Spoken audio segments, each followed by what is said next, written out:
One of the most vulnerable parts to any security protocol is the employees of a small business. The reason they are so vulnerable is due to the number one attack type that small businesses see: phishing.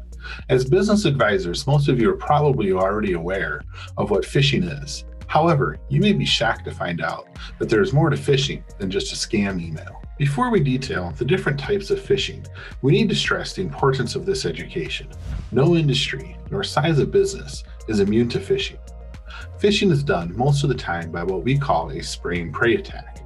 All the attacker needs is a contact distribution list of that small business.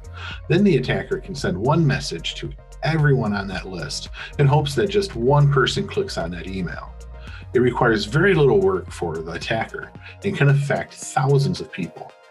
We want you to convey to your clients that they could very well be more of a target than big business. The reason being is that they might be the ticket into that bigger business.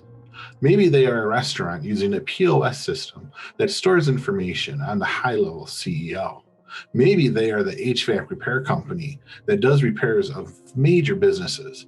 No matter the industry, no matter the size, your clients are targets. In order to educate your clients, you yourself need to be able to spot fraudulent messages. To do that, you need to be aware of the different types of phishing. There are several different types, all using different attack methods: email phishing, spear phishing, whaling, smishing, and vishing. You are all pretty much aware of email phishing. It is when you get a fake email asking for you to click on some link to gain access to accounts, or possibly wire money to someone in need.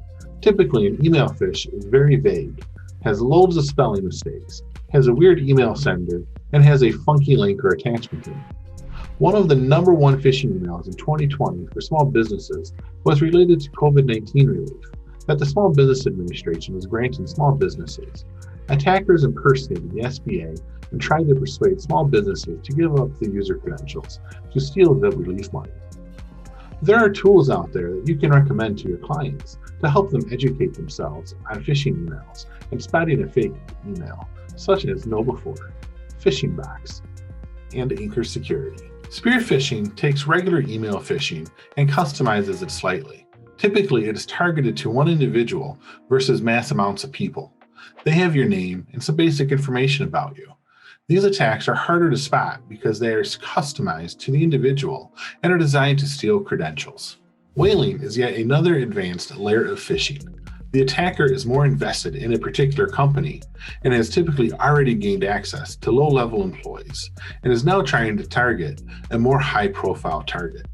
Some common targets are CEOs or CFOs, and usually the email is creating a sense of urgency and is more likely than not referring to financials and requires the CFO or CEO to open a file. Smishing or SMS phishing and vishing, voice phishing, do roughly the same thing, yet use your mobile device rather than your email to phish you. Smishing is when you get a text message with a link, and typically the prompt is asking for you to verify an account. The link sends you to enter in your user credentials. Vishing is the phone calls that you typically get that either claim they are from Microsoft, the IRS, or another third party. As business advisors, be aware that if a client comes to you and says the IRS called them out of the blue, chances are it is almost 100% a fake. The IRS will never call you, and they prefer good old snail mail. The best way to combat these attack methods is to simply not respond or answer. If you get a text message from an unknown number, just delete it. If you get a phone call from an unknown number, don't answer it and let it go to voicemail. If they leave a message and saying that you owe money and need to pay right away, verify it by calling the number of the place they claim to be from, and do so by calling the number that you know that you may have on file, or perform a web search for it. Secondly, do not call back from that same phone number that they left the message with.